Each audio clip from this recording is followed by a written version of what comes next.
रावण है वो सीता का हरण करके ले गया है। तो इसमें फिर उसने ये भी बता दिया कि मैंने सीता माता को बचाने के लिए और उसका, आप दीदी यहाँ से ना 20वें श्लोक से फिर से पढ़ लेंगे।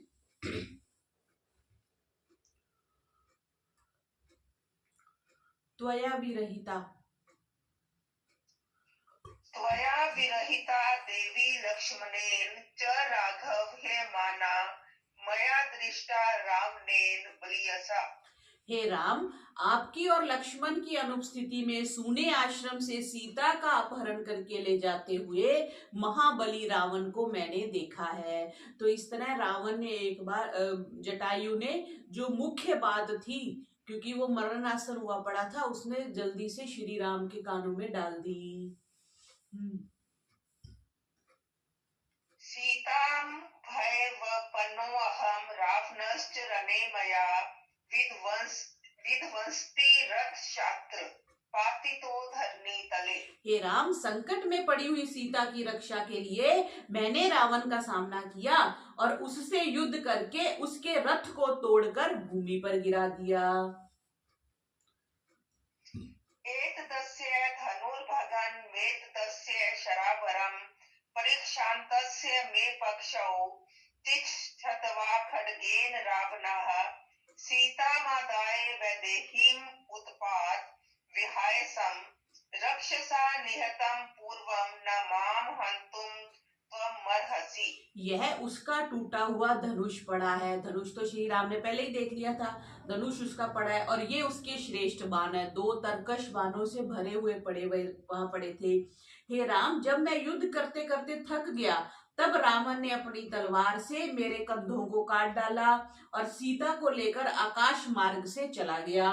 मैं तो पहले ही राक्षस का मारा हुआ हूँ, अब आपको मुझे मारने योग्य नहीं है। मतलब आप मेरे को नहीं मारे, क्योंकि श्री राम उसकी तरफ कैसे गए, धनुष को चढ़ा करके। कौन सा बाण चढ़ाया था, क्षुर नामक, पीछे है ना, ये 17वें श्लोक में कहा ना, अपने धनुष पर क्षुर नामक बाण को चढ़ाकर श्री राम जटायु की तरफ गए। तो फटाफट जटायु ने अपनी सुरक्षा के लिए बता दिया और बोला कि अब आप मेरे को क्या मारोगे, रावण ने तो मेरे को पहले ही इतना मार दिया।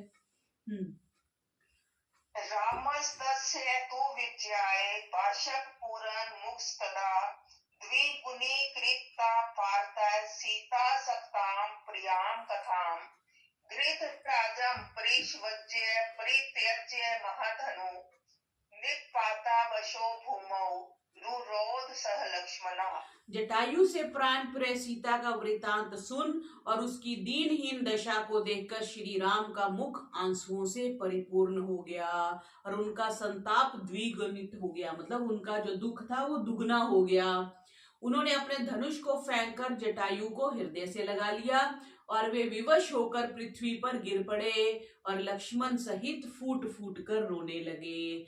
जटायु को पहले जैसे वो मारने की सोच रहे थे ना, उनको लगा कि ये विशाल का जो राक्षस का शरीर है, इसने सीता जी को खाया होगा, तो वो उनका जो दुख था वो डबल हो गया ना। एक तो सीता जी का दुख और एक उन्होंने उसको गलत समझ लिया, जिसने बचाया, जिसने रक्षा की, उसको ही उन्होंने उसका भक्षक समझ लिया। तो इस प्रकार वे विवश होकर दोनों रोने लगे, राम जी और लक्ष्मण जी। राज्याद्भ्रंशो वने वासा सीता नष्टा द्विजो हता ईदृश्यं मम लक्ष्मीर् निहेतपि पावकम्। रोते रोते वे कहने लगे कि मैं राज्य से च्युत हो गया। ये तो पीछे भी उन्होंने बात कही ना, देखो इतनी देर ये बात कहीं नहीं आई कि श्री राम ने कहा हो कि मैं राज्य से च्युत हो गया। जब सीता का हरण हो गया, सीता चली गई, तब वो बात कह रहे हैं कि देखो मेरे से राज्य भी छूट गया, वन में वास कर रहा हूं और अब सीता का भी अपहरण हो गया और मेरे ही कारण ये तपस्वी जटायु भी मारा गया।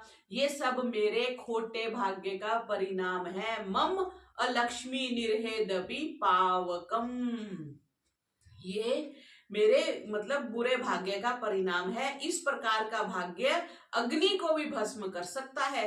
निहृदपि पावकम, पावकम कहते अग्नि को, मतलब मेरे इतने बुरे कर्म हैं कि वो अग्नि को भी जला सकते हैं। अग्नि तो स्वयं जलाती है, लेकिन कर्म इतने बुरे हैं कि वो अग्नि को जला सकते हैं। ऐसा श्री राम कह रहे हैं कि मेरा भाग्य ऐसा है। संपूर्णमपि चेदत् प्रत्ययं महो उदधिं सोऽपि नूनं मम लक्ष्मया विशुषये सरितां पति। मैं अपने भाग्य के संबंध में कहाँ तक कहूँ? यदि आज मैं अपने संताप की शांति के लिए समुद्र में भी कूदूं तो वह भी मेरे खोटे भाग्य के कारण सूख जाएगा। देखो श्री राम कितने दुखी हो रहे हैं। पहले तो कह रहे हैं कि मेरे कर्म ऐसे हैं जो अग्नि को भी जला सकते हैं। अब कह रहे हैं कि अगर मैं अपने दुखों को शांत करने के लिए समुद्र में भी कूद जाऊं ना तो समुद्र सूख जाए। कितना बड़ा दुख हुआ होगा देखो उनको। उनके दुखों के सामने हमारे जीवन के दुख क्या है, फिर भी हम इतने दुखी रहते हैं बिना बात के। सो रामायण हम पढ़ रहे हैं तो साथ साथ हम उसको अपने जीवन में भी लेके आए। अब देखो कैसी कितनी बुरी स्थिति होगी, कितना वो विलाप कर रहे हैं, लेकिन फिर भी वो उन्होंने अपने धर्म का मार्ग नहीं छोड़ा, अपनी साधना नहीं छोड़ी, भगवान पे विश्वास नहीं छोड़ा, है ना, और सहनशीलता नहीं छोड़ी। अगर वो उसको सुनने की, देखो कितनी अच्छी बात है, अगर वो जटायु के बोलने की वेट नहीं करते और सिर्फ एक पैरों के निशानों को देखकर और उसको खून से लथपथ देखकर उस पर बाण चला देते तो उनको सूचना ही ना मिलती कि सीता जी कहाँ गई। तो इसलिए हमेशा पहले सामने वाले की बात सुननी चाहिए। इससे हमें ये पता चलता है सिर्फ ऊपर ऊपर से देख करके हमें किसी निष्कर्ष पे नहीं पहुंचना चाहिए। जी। ना सत्य भाग्य तरो लोके मत उस्मिन् सचराचरे येनेयं महति प्राप्ता मया व्यसन वागुरा। हे भाई, इस चराचर जगत में मुझसे बढ़कर अभागा कौन पुरुष होगा? इस खोटे भाग्य के ही कारण मैं विपत्तियों के भयंकर जाल में फंस गया हूँ। अयं पितृ वयस्यो मे गृध राजो जरान्वितः शेते विनिहतो भूमो मम भाग्य विपर्यात्। देखो मेरे पूज्य पिता के परम मित्र, अब आगे ना ये बात आ गई, शायद पीछे जटायु ने बताया भी था। मेरे पूज्य पिता के परम मित्र है वृद्ध तपस्वी जटायु मेरे भाग्य के विपरीत होने के कारण आहत होकर पृथ्वी पर पड़ा है। अब देखो श्री राम जी ये कह रहे हैं क्योंकि मेरा भाग्य बुरा है इसलिए सीता का अपहरण हुआ, इसीलिए जटायु जो मेरे पिताजी के परम मित्र हैं ये मरणासन होकर के पृथ्वी पर पड़े हैं। तो श्री राम किसी को दोष ना दे करके अपने भाग्य को दे रहे हैं। भाग्य भी किससे बनता है? हमारे कर्मों से बनता है। सो जो भी जीवन में सुख दुख आ रहा है उसका कारण हमारा कर्माशय है। दूसरा व्यक्ति तो एक निमित्त बन रहा है। उन्होंने यहाँ पे ये नहीं कहा कि रावण बहुत बुरा है। देखो अभी तक एक बार भी नहीं आया कि रावण बहुत बुरा है, वो सीता को चुरा के ले गया। और बस वो बार बार यही कह रहे हैं कि मेरा भाग्य, अभी तक तो यही कह रहे हैं कि मेरा भाग्य मीन्स मेरे कर्म ही ऐसे हैं कि मैं इतनी विपत्तियों में पड़ा हूँ। जी। इत्येव मुक्त्वा बहुशो राघवा सह लक्ष्मणा जटायुषं च पस्पृश्य रामो वचनं ब्रवीत्। इस प्रकार राम और लक्ष्मण ने अनेक प्रकार की बातें कहते हुए जटायु का स्पर्श किया। तदनंतर राम ने पूछा, जटायो यदि शक्रोषि वाक्यं व्यहारितुं पुनः सीतां व्याख्याहि भद्रं ते वधं व्याख्याहि चात्मना। हे जटायु, यदि तुम में बोलने की शक्ति हो तो तुम सीता के हरण और अपने वध का संपूर्ण समाचार मुझे पुनः सुनाओ। देखो आया ना, यदि शक्नोषि वाक्यम व्यवहारितुम पुनः, पुनः मीन्स बार बार दोबारा बताओ। एक बार तो उसने बता दिया कि रावण सीता को ले गया है और मेरे को उसने आहत कर दिया हुआ है। तो अब वो ये कह रहे हैं कि तुम, अगर तुम्हारे में बोलने की शक्ति है तो तुम सीता के हरण और अपने वध का संपूर्ण समाचार, जैसे हम कहते हैं डिटेल से बताओ, दोबारा से बताओ क्या क्या हुआ था, हम जैसे पूछते हैं। तो इस दृष्टि से श्री राम पूछ रहे हैं। कथम वीर्या कथम रूपा किम कर्मा सच राक्षसा क्व चास्य भवनम तात ब्रूहि में परिप्रच्छता। उस राक्षस का पराक्रम कैसा है? तो यहाँ से तो ये पता चल रहा है कि श्री राम को रावण के बारे में नहीं पता था। तो राम जी पूछ रहे हैं कि उस राक्षस का पराक्रम कैसा है, उसकी आकृति कैसी है, वह क्या करता है, कहाँ रहता है। हे तात, मुझे जो कुछ पूछ रहा हूँ आप बताइए। तम तमुद इक्ष्यात् दीनात्मा विलंबतम अंतरम वाचाति सन्नया रामं जटायुर तम ब्रवीत। अनाथ के समान करुणापूर्ण शब्दों में विलाप करते हुए श्री राम को देखकर जटायु ने अत्यंत क्षीण वाणी से कहा, क्योंकि कमजोर हो गया था, जिसका इतना खून बह गया हो। ये भी देखो परमात्मा की कितनी अच्छी व्यवस्था है कि जटायु के प्राण छोड़ने से पहले श्री राम वहां पहुंच गए। अगर जटायु के प्राण छूट जाते तो उनको सूचना ही नहीं मिल रही थी। फिर अगर मृग उनको ले गए तो मृगों का भी धन्यवाद एक तरह से, कि मृग ही उनको उस दिशा में ले गए जिधर रावण सीता जी को लेके गया था। जी। त्रेता सा राक्षसेन्द्रेण रावणेन विहायसा पुत्रो विश्वसः साक्षात् भ्राता वैश्रवणस्य च। अब वो रावण का परिचय दे रहे, क्योंकि उन्होंने पूछा ना वो राक्षस कैसा है, क्या करता है, कहाँ रहता है। तो कह रहे हैं कि वो विश्रवा का पुत्र है। रावण के पिता का नाम विश्रवा था। इसको भी मार्क कर लेंगे। विश्रवा ज्यादा ये प्रसिद्ध शब्द नहीं है। विश्रवा का पुत्र और कुबेर का भाई राक्षस राज रावण। कुबेर का भाई तो उसने पीछे भी रावण ने कहा था। सीता का अपहरण करके उसे आकाश मार्ग से ले गया है। तो ये जटायु ने राम जी को बता दिया।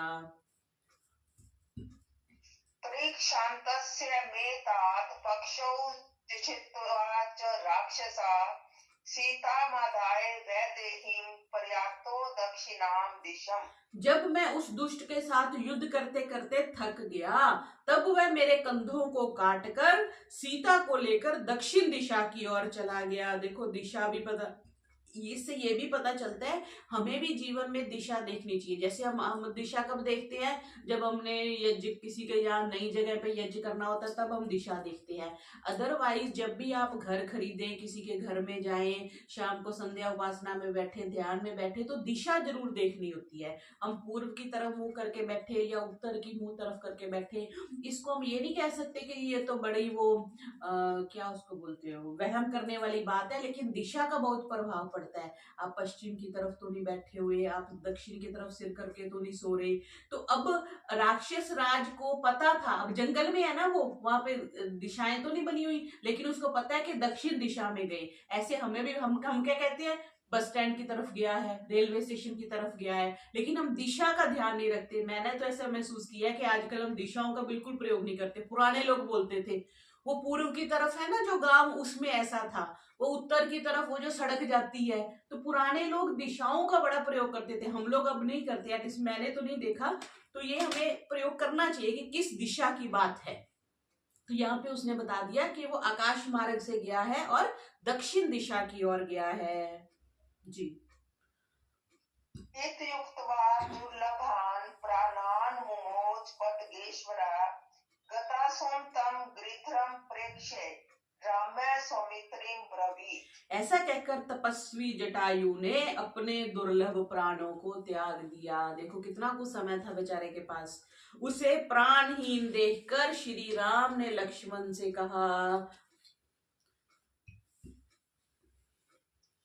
सीता हरनजं दुःखं न मे सौम्य तथा गतं यथा विनाशो वृद्धस्य मत्कृते च परन्तप। हाँ हे सौम्य, मुझे सीता के अपहरण का इतना दुख नहीं है जितना कि मेरे लिए अपने प्राणों की आहुति देने वाले तपस्वी जटायु की मृत्यु का दुख है। अब तपस्वी था क्योंकि वो जंगल में रहते थे और दशरथ जी के पिता थे, उनके पिता के समान थे श्री राम के। तो वो कह रहे हैं कि चल ठीक है, सीता के अपहरण का इतना दुख नहीं है, पर ये तपस्वी जटायु ने कितना आहत हुए, उनको कितना दुख हुआ होगा, उनके हाथ पैर काट दिए, उनपे प्रहार करे।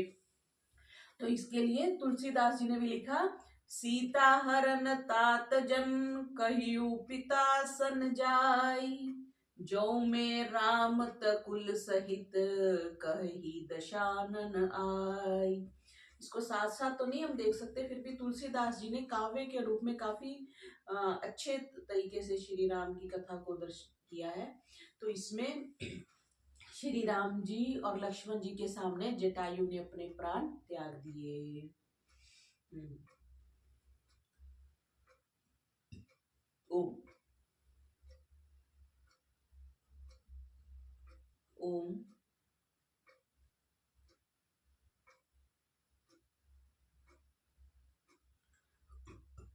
आगे 38वां श्लोक है।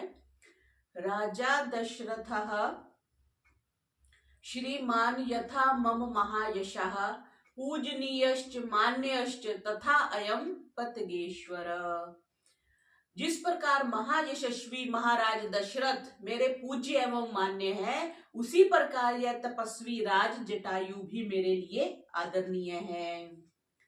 सौमित्रे हर काष्ठानि निमर्थिष्यामि पावकम गृद्धराजम दिदक्षामि मत्कृते निधनम गतम। हे लक्ष्मण, काष्ठों का संचय करो, लकड़ियां इकट्ठी करो, मैं अग्नि मंथन कर उस अग्नि से तपस्वी राज जटायु का अंत्येष्टि संस्कार करूंगा। तो इससे भी पता चलता है कि तब पहले लोग अंत्येष्टि संस्कार ही करते थे। ये बाद में प्रथा चली जल में बहाने की, पक्षियों को डालने की, मिट्टी में गाड़ने की, लेकिन मुख्यतः तो अंत्येष्टि संस्कार ही है। एवं उक्त्वा चितां दीप्तां आरोप्य पदगेश्वरं ददाह रामो धर्मात्मा स्वबंधुमिव दुःखितः।